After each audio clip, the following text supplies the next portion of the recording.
কষা মাংসের স্বাদকেও হার মানবে আজকের নিরামিষ ফুলকপির রেসিপি। এই পদ্ধতিতে অবশ্যই একবার ট্রাই করুন, সব কিছুর সাথেই খেতে দুর্দান্ত লাগবে।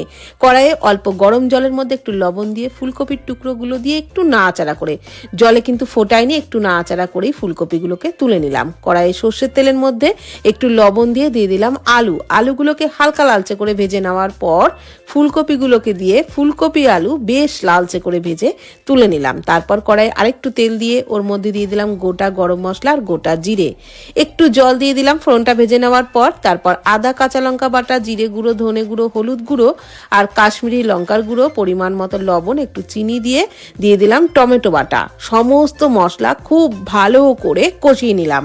দিয়ে দিলাম মটরশুঁটি আর দিয়ে দিলাম 2 টেবিল চামচ মতো ফেটানো টক দই।